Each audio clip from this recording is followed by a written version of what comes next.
तुमचे कर्ल्स सुद्धा असेच परफेक्ट दिसू शकतात. कसे?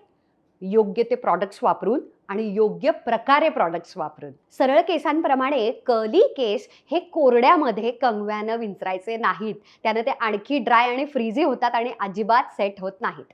मी गेल्या काही दिवसांपासून लव्ह ब्युटी अँड प्लॅनेटचं हे लिव्ह इन कंडिशनर आणि हे जेल वापरत आहे. कुरळ्या केसांचा शॅम्पू आणि कंडिशनर अंघोळीमध्ये धुवून झाल्यानंतर बाहेर आल्या आल्या मी लगेचच हा लिव्ह इन कंडिशनर ओल्या चिंब केसांना लावते.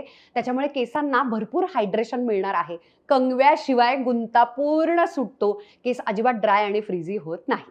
मग त्यावर मी हा कर्ल डिफायनिंग जेल लावते. कर्ल्स मस्त डिफायनिंग कर्ल्स येणार आहेत, जे मोकळे सुटसुटीत होणार आहेत, तरी हेवी नाहीत होणार आहेत आणि मस्त त्यांना बाउन्स येणार आहे. ओल्या केसांनाच खालच्या बाजूनं मस्त स्क्रंच करायचं, ते सेट होतात आणि त्याचा शेप भरपूर काळ राहतो. केसांचं कोणतंही प्रॉडक्ट अधिक काम करावं असं तुम्हाला वाटत असेल तर हेअर पोरॉसिटी प्रमाणे ते वापरायचं. तुमची लो पोरॉसिटी असेल म्हणजेच केस एक असा घ्यायचा आणि तो जर पातळ केस असेल ना तर तुम्ही कमी प्रॉडक्ट घेतलं तरी चालणार आहे. पण तुमचा एकच केस असा जाडसर असेल, हाय पोरॉसिटी, तर तुम्ही थोडंसं प्रॉडक्ट जास्त घेतलं तरीही चालणार आहे. अशा पद्धतीनं प्रॉडक्ट्स वापरल्यामुळे तुमचे केस वे डाऊन होणार नाहीत. झालं, रेडी टू गो. आता कर्ल्स 48 तास डिफाईन्ड राहतील, सेट राहतील आणि फ्रीज फ्री राहतील.